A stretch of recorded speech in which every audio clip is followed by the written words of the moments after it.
Good morning. അപ്പോൾ ഇന്ന് അത്തം 1. ഓണം ആരംഭിക്കുന്നത് തന്നെ അത്തം ദിനത്തിലാണല്ലേ. ചെറിയൊരു പൂക്കളവും പിന്നെ കുഞ്ഞു സന്തോഷങ്ങളും. അങ്ങനെ ഇന്നത്തെ എൻ്റെ അത്തം ഡേ ഇൻ മൈ ലൈഫ് നിങ്ങളോടൊപ്പം. അപ്പോൾ എൻ്റെ കുഞ്ഞു വീഡിയോയിലേക്ക് എല്ലാവരും വായോ. അപ്പോൾ ഞാൻ ഈ വീഡിയോ പിടിക്കുന്നത് ഒരു 5:51 ആയിട്ടുണ്ട്. പുറത്ത് നല്ല മഞ്ഞും തണുപ്പൊക്കെ ഉണ്ട്. പിള്ളേരൊക്കെ നല്ല ഉറക്കമാണ്. അപ്പോൾ കാലത്തെ അടുക്കളയിൽ കുറച്ച് പണികളുണ്ടായിരുന്നു. അതൊക്കെ ഒന്ന് തീർത്ത് വേഗം കുളിച്ചു. പിന്നെ വിളക്കൊക്കെ വെച്ചു. ഇനി നമുക്ക് പയ്യെ പൂ പൊട്ടിക്കാൻ പോകണം. അങ്ങനെ നമ്മുടെ കുഞ്ഞ് അത്തപ്പൂക്കളം ഇടണം. സാധാരണ കാലത്ത് രോഹിത്താണ് കുളിയൊക്കെ കഴിഞ്ഞിട്ട് വിളക്ക് വെക്കുന്നത്. ഇന്നിപ്പോൾ എൻ്റെ കുളി നേരത്തെ കഴിഞ്ഞതുകൊണ്ട് ഞാൻ തന്നെ വെച്ചു.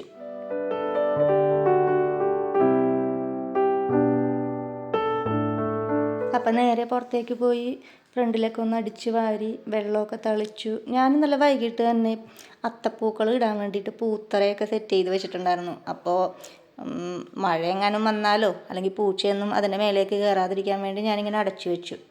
പിന്നെ അത്യാവശ്യം അത്തപ്പൂക്കൾ ഇടാനുള്ള പൂവൊക്കെ നമ്മുടെ ഈ വീട്ടു പരിസരത്ത് തന്നെ ഉണ്ട്. പുറത്തേക്കൊന്നും ഞാൻ പിന്നെ പോയില്ല. ഇവിടെ തന്നെ അത്യാവശ്യം. പിന്നെ അധികം പൂവൊന്നും വേണ്ടല്ലോ, അത്തം 1 അങ്ങനെ അത്തം 1 അധികം പൂക്കളൊന്നും അങ്ങനെ ഇടില്ല. ആകെ മെയിനായിട്ട് തുമ്പപ്പൂവും ആ ഒരു വെള്ള പച്ച എന്നൊരു കളറിലാണ് അത്തത്തിൽ പൂവിടണത്. പിന്നെ ഇപ്പം തുമ്പപ്പൂവൊന്നും എവിടെയും കിട്ടാനില്ല. അപ്പം ഞാൻ വിചാരിച്ചു ഇവിടെ തന്നെയുള്ള ചെറിയ ചെറിയ പൂക്കളൊക്കെ വെച്ച് അങ്ങനെ നമ്മുടെ അത്തം കളറാക്കാമെന്ന് വിചാരിച്ചു. ഞാൻ ആദ്യമായിട്ടാണ് കേട്ടോ ഇപ്പം അത്തപ്പൂക്കൾ ഇട്ടിട്ടുണ്ട്. എന്നാലും നമ്മളിങ്ങനെ കുളിച്ച് ശുദ്ധി വരുത്തി ചാണകമൊക്കെ മെഴുകി ആദ്യമായിട്ടാണ് ഞാനിങ്ങനെ അത്തം ഒരുക്കണത്. എനിക്ക് ഭയങ്കര ഇഷ്ടമാണ് ഇങ്ങനെയുള്ള കാര്യങ്ങളൊക്കെ ചെയ്യാൻ വേണ്ടിയിട്ട്. ഇന്നിപ്പോൾ ദേ ഇത്രയും പൂക്കളാണ് നമുക്ക് കിട്ടിയേക്കണത്. അപ്പം നമുക്കിത് വെച്ചിട്ട് പൂക്കളം ഇടാം. അപ്പം തലേ ദിവസം ഞാനിങ്ങനെ പൂത്തറയൊക്കെ സെറ്റ് ചെയ്ത് വെച്ചിട്ടുണ്ടായിരുന്നു. പാച്ചു എൻ്റെ ഒപ്പം കൂടിയിട്ടാ. അവനാണ് എനിക്ക് മണ്ണൊക്കെ കുറച്ചൊക്കെ കോരി തന്ന്. പിന്നെ ഞങ്ങൾ രണ്ടുപേരും കൂടിയാണ് ഇതൊക്കെ സെറ്റ് ചെയ്തത്. അങ്ങനെ വെള്ളമൊക്കെ തളിച്ച് നമുക്ക് ചാണകമൊക്കെ പയ്യെ മെഴുകാം. ചാണകം ഇന്നലെ എനിക്ക് വീടിൻ്റെ അടുത്ത് തന്നെ ഒരു അമ്മാമ്മയുണ്ട് കേട്ടോ, സരസ്വതി അമ്മാമ്മ, സരു എന്ന് വിളിക്കും. ആ അമ്മാമ്മ വൈകിട്ട് അമ്മാമ്മക്ക് വേണ്ടി എടുക്കാൻ പോയപ്പോൾ എനിക്കും കൂടി എടുത്തു. അങ്ങനെ എടുത്തത് കൊണ്ട് എനിക്കിത് ചെയ്യാൻ പറ്റി. എനിക്ക് ഭയങ്കര മടിയായിരുന്നു. ഞാൻ ഇതുവരെ ഇങ്ങനെ ചാണകം എടുക്കാനൊന്നും പോയിട്ടില്ല. അപ്പം അമ്മാമ്മ കൊണ്ടുവന്ന് തന്നപ്പോൾ തന്നെ എനിക്ക് വലിയൊരു ഉപകാരമായി. പാവം ഉണ്ട് അമ്മാമ്മ. ഇവിടെ പാറ്റി എപ്പോഴും വൈകിട്ട് ഇങ്ങനെ ഉമ്മറത്തിരിക്കും. അമ്മാമ്മ പറഞ്ഞ സമയമാകുമ്പോൾ ഇങ്ങനെ നോക്കോട്ടാ. അവൻ കാണുന്ന ദിവസങ്ങളിൽ അവനിങ്ങനെ വിളിക്കും, ഇന്നൊന്നും കൊണ്ടുവന്നില്ലേ എന്നൊക്കെ ചോദിക്കും. എപ്പോഴും വരുമ്പോൾ കാണണമെങ്കിൽ എന്തെങ്കിലുമൊക്കെ ഇട്ട് കൊടുക്കും. അമ്മാമ്മയുടെ വീട്ടിലൊരു കൊച്ചുമോനുണ്ട്, അജുല്. അപ്പോൾ അവന് വേണ്ടി എന്തെങ്കിലുമൊക്കെ കൊണ്ടുവരും. അവന് മെയിനായിട്ട് ഇഷ്ടം ഹോർലിക്സാണ്. ചെറിയ പാക്കറ്റ് ഇട്ടുള്ള 5 രൂപയുടെ. അപ്പോൾ 2 വെച്ച് മേടിച്ചിട്ട് വരും. ഇവനും കൊടുക്കും. അങ്ങനെ എന്തെങ്കിലുമൊക്കെ കൊണ്ടുവരുമ്പോൾ ഒരു ചെറിയൊരു പങ്ക് ഇവനും കൊടുക്കും. അപ്പോൾ അവനങ്ങനെ ഒന്നും കിട്ടാത്തത് കൊണ്ടല്ല, എന്നാലും ഇങ്ങനെ പ്രായമുള്ളവരോടൊരു ഭയങ്കര ഒരു ഇഷ്ടമാണ് അവന്. എന്തെങ്കിലുമൊക്കെ കൊടുക്കുമ്പോൾ അത് ചെറിയൊരു കപ്പലണ്ടി മിഠായി ആണെങ്കിൽ കൂടി അവനത് ഭയങ്കര ഒരു വലിയൊരു സംഭവം കിട്ടിയ പോലെ. ശരിക്കും അത്തത്തിൻ്റെ അന്ന് മെയിനായിട്ട് തുമ്പപ്പൂവാണ് വേണ്ടത്. പണ്ടൊക്കെ കിട്ടുമായിരുന്നു, പക്ഷേ ഇന്നത്തെ കാലത്ത് ഇത് കിട്ടാനില്ല. അപ്പം കിട്ടാത്തതിൽ ഒരു വിഷമം. മഹാബലിക്ക് ഏറ്റവും കൂടുതൽ ഇഷ്ടം തുമ്പപ്പൂവാണല്ലോ. അതിൻ്റെ കഥയെന്ന് പറയണത് എനിക്ക് കേട്ടറിവുള്ള കഥയാണ് കേട്ടോ. പണ്ട് മഹാബലിയെ വരവേൽക്കാൻ വേണ്ടി കുട്ടികളൊക്കെ പൂക്കളമൊക്കെ ഒരുക്കി. അപ്പോൾ കാശുള്ളവർ വലിയ പൂക്കളവും പിന്നെ സാധാരണക്കാരായ പിള്ളേർ ചെറിയ പൂക്കളവും ഒരുക്കി.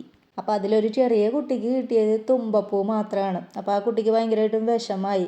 ഇതുപോലെ ഈ ചെറിയ പൂവ് രാജാവിന് എങ്ങനെ കൊടുക്കും? എന്നാൽ തൻ്റെ കയ്യിലുള്ള ഒരു ചെറിയ തുമ്പപ്പൂ വെച്ചിട്ട് ഭയങ്കര ഭക്തിയോടുകൂടി ആ പൂക്കളം ഒരുക്കി. അപ്പം മഹാബലി വന്ന സമയത്ത് ഇത് കണ്ടിട്ടൊന്ന് ചിരിച്ചുകൊണ്ട് പറഞ്ഞു, നിന്റെ മനസ്സിലെ ശുദ്ധിയാണ് ഈ പൂക്കളുടെ സൗന്ദര്യം. എനിക്ക് ഏറ്റവും പ്രിയപ്പെട്ടത് ഈ തുമ്പപ്പൂ തന്നെയാണെന്ന് പറയും. അതിനുശേഷം ഓണപ്പൂക്കളത്തിൻ്റെ തുടക്കം കുറിക്കുമ്പോൾ തന്നെ ആദ്യം ഇടുന്നത് തുമ്പപ്പൂവാണ്. കാരണം അത് മഹാബലിയുടെ ഇഷ്ടവും വിശുദ്ധിയുടെയും വിനയത്തിൻ്റെയും ഒരു പ്രതീകമായിട്ടാണ് നമ്മൾ തുമ്പപ്പൂ വെക്കുന്നത്. അപ്പം നമ്മുടെ തുമ്പപ്പൂവിൻ്റെയും മഹാബലിയുടെയും ഇടയിലുള്ള കഥ ഇതാണ്.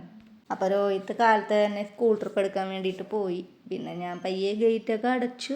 അപ്പോൾ പാച്ചു നല്ല ഉറക്കമാണ്. കാലത്ത് അവൻ ഒരു 6:30 ഇപ്പോൾ എഴുന്നേറ്റു. എന്നിട്ട് നേരെ സോഫയിൽ വന്ന് ടിവിയും കണ്ട് അവിടെ കിടന്ന് ഉറങ്ങി. അപ്പോൾ ഞാൻ വിചാരിച്ചു എന്തായാലും സമയമുണ്ടല്ലോ, അപ്പോൾ കുറച്ച് നേരം കൂടി ഉറങ്ങട്ടെ. അപ്പോൾ 2 സോഫയും തമ്മിൽ ചേർത്ത് വെച്ചു അവൻ വീഴാതിരിക്കാൻ വേണ്ടി. പിന്നെ നമ്മുടെ മീൻ കുഞ്ഞുങ്ങളൊക്കെ ഉഷാറായിട്ടിരിപ്പുണ്ട്. അപ്പോൾ കാലത്ത് തന്നെ ആ വെയിലടിക്കുമ്പോൾ ഇതേപോലെ മഴവില്ല് ഡെയിലി കാണാൻ പറ്റും. നല്ല രസമാണ് ആ സംഭവം കാണാനായിട്ട്. അതൊക്കെ കഴിഞ്ഞ് നേരെ അടുക്കളയിലേക്ക് പോയി. ഞാൻ മുക്കുറ്റി അപ്പുറത്തുനിന്ന് എടുത്ത് ഇപ്പുറത്ത് കൊണ്ടുവന്ന് വെച്ചു. കാരണം എനിക്ക് ഇന്നത്തെ ദിവസം അടുക്കളയിൽ കാണാൻ വേണ്ടി ഞാൻ അവിടെ വെച്ചു. അപ്പോൾ കാലത്ത് തന്നെ ഒരു പാച്ചുവിന് സ്കൂളിൽ കൊണ്ടുപോകാൻ വേണ്ടിയിട്ട് മുതിര ഉപ്പേരിയും പിന്നെ അമരപ്പയർ മെഴുക്ക് പുരട്ടിയും കൂടി ഉണ്ടാക്കി. അപ്പോൾ എന്തിനോ വേണ്ടി തിളച്ച് മറിയുന്ന സാമ്പാർ ഇവിടെ റെഡി ആയിക്കൊണ്ടിരിക്കണം. ഉപ്പ് കുറച്ച് കുറവുണ്ട്, അപ്പോൾ ഞാൻ കുറച്ചും കൂടി ഉപ്പിട്ടു. പിന്നെ മല്ലിയില ഫ്രിഡ്ജിലുണ്ട്, ഫ്രീസറിൽ, അപ്പോൾ അതും കൂടി കുറച്ചിട്ടു. ഇനി താളിച്ച് വയ്ക്കണം. അപ്പം ഞാൻ സാമ്പാറും ദോശ ഉണ്ടാക്കാമെന്ന് വിചാരിച്ചത്. ഇന്നലെ വെള്ളത്തിലിടാൻ വേണ്ടി നോക്കിയപ്പോൾ പച്ചരി കഴിഞ്ഞു. ഞാനാണെങ്കിൽ അത് മേടിക്കാം രോഹിത്തിൻ്റെ അടുത്ത് പറയാനും മറന്നുപോയി. അപ്പോൾ വിചാരിച്ചു എന്തായാലും ഇന്നിപ്പോൾ ഗോതമ്പ് ദോശയിൽ അങ്ങനെ പോകാം. ഞാൻ എപ്പോൾ വ്ളോഗ് എടുത്താലും അന്നത്തെ ദിവസം സാമ്പാറായിരിക്കും. അപ്പോൾ നിങ്ങൾ വിചാരിക്കും ഈ പെങ്കൊച്ചിന് ഈ സാമ്പാർ മാത്രമേ വെക്കാൻ അറിയുള്ളൂ എന്ന്. അങ്ങനെയല്ല കേട്ടോ. മീൻ കറിയും മിക്കപ്പോഴും മീനുണ്ടാവും, ചിക്കൻ ഉണ്ടാവും, ബീഫ് ഉണ്ടാവും. ബീഫ് യാദൃശ്ചികമായിട്ടേ മേടിക്കാറുള്ളൂ. കാരണം ചിക്കൻ ഇവിടെ സ്റ്റോക്കായിരിക്കുമല്ലോ, അപ്പോൾ ഇടയ്ക്ക് ചിക്കൻ വെക്കും. അങ്ങനെ പിന്നെ സാമ്പാർ വല്ലപ്പോഴൊക്കെ വെക്കും. മുമ്പ് എപ്പോൾ സാമ്പാർ ഉണ്ടാക്കിയാലും കൊളാവും. പിന്നെ വെച്ച് ഇപ്പോൾ സാമ്പാർ അത്യാവശ്യം ഇല്ലാതെ ശരിയായി തുടങ്ങിയപ്പോൾ എനിക്കിപ്പോൾ ഭയങ്കര കോൺഫിഡൻസ് ആണ് സാമ്പാർ വെക്കാനായിട്ട്. അങ്ങനെ ചായക്കുള്ള വെള്ളമൊക്കെ വെച്ചു. ഇനി ദോശ ഉണ്ടാക്കണം. അതൊക്കെ കഴിഞ്ഞിട്ട് പാച്ചുവിനെ കുത്തി പൊക്കണം. അവൻ നല്ല ഉറക്കമാണ്. അവൻ ഹാളിൽ തന്നെ ആയതുകൊണ്ട് എനിക്ക് ഇവിടെ നോക്കിയാൽ കാണാം. അവൻ എന്നെയും കാണാം, എനിക്ക് അവനെയും കാണാം. ചിലർക്കൊന്നും ഗോതമ്പ് ദോശ അങ്ങനെ ഇഷ്ടമല്ല. എനിക്ക് കുഴപ്പമില്ല കേട്ടോ. എനിക്കും രോഹിത്തിനും ഒക്കെ ഇഷ്ടമാണ്. പിന്നെ ഇപ്പോൾ പാച്ചുവിനും ഇഷ്ടമാണ്. അവൻ കാലത്ത് എഴുന്നേറ്റ് വരുമ്പോൾ ചോദിക്കും ഗോതമ്പ് ദോശ ഉണ്ടാക്കിയിട്ടുണ്ടോ എന്ന് ചോദിക്കും.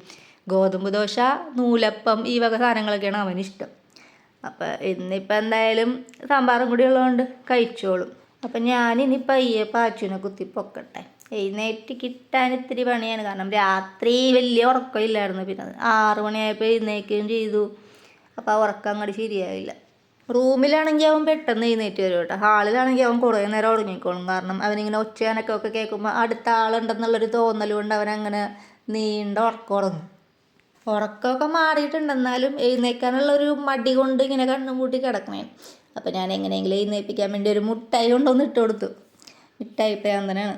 അപ്പോൾ ഇങ്ങനെ അത് കയ്യിൽ കാണിച്ച് പയ്യെ എഴുന്നേൽപ്പിച്ചെടുത്തു. സ്കൂളിൽ പോകാനുള്ള സമയം ആയിക്കൊണ്ടിരിക്കണം. ഇനി പെട്ടെന്ന് കുളിപ്പിക്കണം, പല്ല് തേപ്പിക്കണം, കഴിപ്പിക്കണം. അപ്പോഴേക്കും പോകാനുള്ള സമയമാവും. മിഠായിയൊക്കെ കൊടുത്തു കഴിഞ്ഞപ്പോഴേക്കും പയ്യെ എഴുന്നേറ്റ് കഴിഞ്ഞിട്ട് പിന്നെ അവൻ പോയി കിടന്നു. അപ്പം ഞാൻ പിന്നെ പിടിച്ച് കളിച്ച് പൊക്കിയെടുത്ത്. എന്നിട്ട് ഞാൻ അവനോട് പറഞ്ഞു ഞാൻ അത്തക്കള ഇട്ടിട്ടുണ്ട്, പോയി നോക്കെന്ന് പറഞ്ഞു. അങ്ങനെ വന്ന് നോക്കി. അപ്പോൾ ഈ വക സാധനങ്ങൾ കാണുമ്പോൾ ഒരു കൗതുകമാണ്. അപ്പോൾ മനസ്സിലിങ്ങനെ ഒരു സന്തോഷം. തോണ്ടാനും വലിക്കാനൊക്കെ തോന്നണുണ്ട്. ഞാൻ പറഞ്ഞു തൊടണ്ട കേട്ടാ, കയ്യിലൊക്കെ മണാകും എന്നൊക്കെ പറഞ്ഞു. അപ്പോൾ അവനിങ്ങനെ തൊടണമെന്നുണ്ട്. ഞാൻ നടുക്ക് ഇതെടുത്തോട്ടെ എന്നൊക്കെ ചോദിച്ചു. അവന് വേണ്ട, അതെടുക്കാൻ പാടില്ല എന്നൊക്കെ പറഞ്ഞപ്പോൾ എഴുന്നേറ്റ് പോന്നു. അങ്ങനെ പല്ല് തേപ്പും കുളിയൊക്കെ കഴിഞ്ഞു. അപ്പോൾ അവന് കൊണ്ടുപോകാനുള്ള ലഞ്ചൊക്കെ ആക്കട്ടെ. കാലത്ത് ഞാൻ കാണിച്ചല്ലോ അമരക്ക മെഴുക്ക് പുരട്ടിയും പിന്നെ മുതിര ഉപ്പേരി. സ്കൂളിൽ നോണൊന്നും അലൗഡല്ല. അപ്പോൾ ഈ വക സാധനങ്ങൾ ഇങ്ങനെ മാറി മറിച്ച് ഉണ്ടാക്കും. അവൻ ഈ മുതിര പിന്നെ ചെറുപയർ ഇതൊക്കെ കൊടുക്കുമ്പോൾ ചോറ് അങ്ങനെ മുഴുവനായിട്ട് കഴിക്കണുണ്ട് കേട്ടോ. ഇപ്പോൾ സ്കൂളിൽ പോകുമ്പോൾ മുഴുവനായിട്ട് കഴിക്കുന്നുണ്ട്. പക്ഷേ ഈ 2 ദിവസമായിട്ട് ഭയങ്കര ഒരു മടി. പനി വന്നതിൽ പിന്നെ ഭക്ഷണം കഴിക്കാനൊക്കെ ഒരു മടി, പിന്നെ സ്കൂളിൽ പോകാനൊരു മടി. ആദ്യം പോയിക്കൊണ്ടിരുന്നപ്പോൾ ഡെയിലി പോകാൻ ഭയങ്കര ഇൻട്രസ്റ്റ് ആയിരുന്നു. പക്ഷേ ഈ ഇടയായിട്ട് അവന് ഭയങ്കര മടി. കാരണം പഠിപ്പിക്കാനൊക്കെ തുടങ്ങി.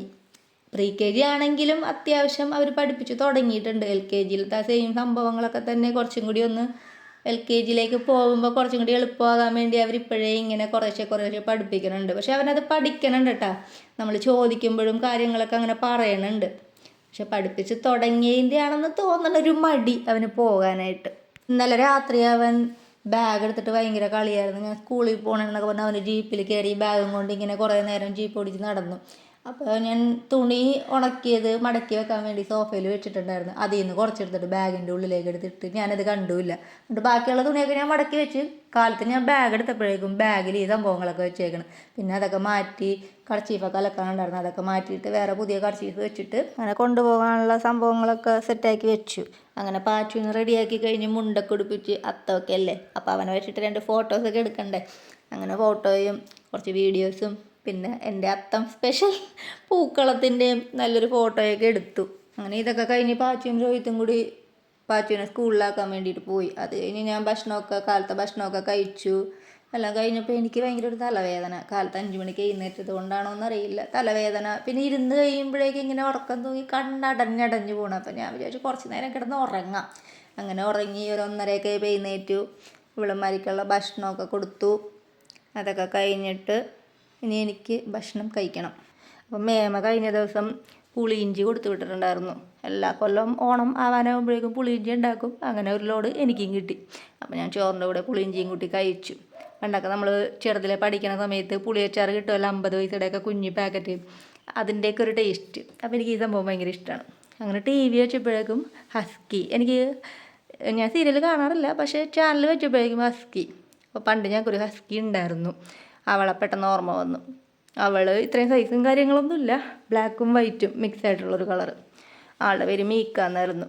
അപ്പോൾ അവളെ ഞങ്ങൾ കൊടുത്തു. കാരണം ആള് നമ്മുടെ കയ്യിലുള്ള ഗോൾഡൻ റിട്രീവറായിട്ട് അങ്ങോട്ട് എണ്ണങ്ങളില്ല. സ്നേഹവും കാര്യങ്ങളൊക്കെ ഉണ്ട്, പക്ഷേ ദേഷ്യം വന്നാൽ ഭയങ്കരമായിട്ട് അഗ്രസീവാണ്, കടിച്ച് കീറിക്കളയും. അപ്പോൾ സിയുടെ മൂക്കൊക്കെ കടിച്ച് പൊട്ടിച്ച് ചോരയൊക്കെ വന്ന് അത് കണ്ടപ്പോഴേ ഞാനിങ്ങനെ രോഹിത്തിനോട് പറഞ്ഞു നമുക്ക് കൊടുത്താലോ എന്ന്. അപ്പോൾ രോഹിത്തിന് വേണ്ട, ഇത്രയും നാൾ നിന്നതല്ലേ എന്നൊക്കെ പറഞ്ഞു.